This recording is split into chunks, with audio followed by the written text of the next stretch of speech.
Larry, hypothetical question. Your friend calls and says, I'm starting a studio. Where is the best place that they can spend their money? A therapist. Yeah. on a different college degree. But no, this is what I used to do. When I used to do a bunch of these attended workshops here, I would start them off. I would say the first thing you need are good monitors, something to hear what you're doing on. For a beginning recordist or some musician that wants to start recording themselves, or someone who wants to get into this game professionally, start with something fairly decent, please. What you're not hearing is what you're not getting right, Yeah. And when I started, I had like some Minimus 7. I still have them. They're out in the front room of the studio here. Little Radio Shack speakers, those little die-cast metal, aluminum little boxes. And they're kind of like Auratones or something in a weird way. Like you could actually kind of work on them. And I was lucky in that respect. But as time went by, I went through a lot of monitors in the first years of this being a commercial business.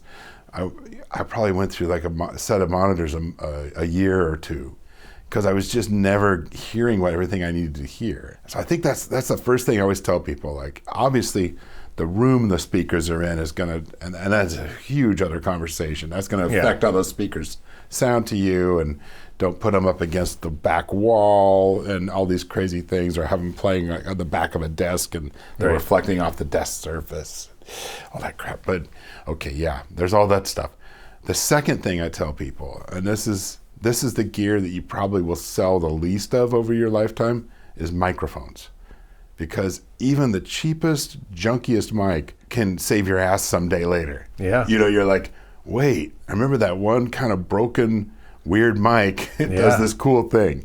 And I've sold a few microphones over the years, but a majority of all the mics I've had, I've kept. And I always go, oh yeah, that, even including like my old Radio Shack PZM microphones, boundary mics, junky mics I found at like thrift stores and electronic surplus stores. Yeah, and I think if you learn to actually work on less high-end gear, monitors.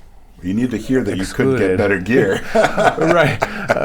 Monitors are an exception, but I do think that you work harder, it makes you more creative, and pushes you into places that you normally wouldn't go, because when you do spend money on nicer microphones and better preamps and et cetera, it does make your job easier. Yeah, it does. And it's all small increments, like I said, but it's like when you can really hear what's in front of you, what the sound is that you're capturing, you can hear more detail of that, then you've kind of got more work to do, so it's sort of, you learn from that, you learn from listening, and that's the sound truth.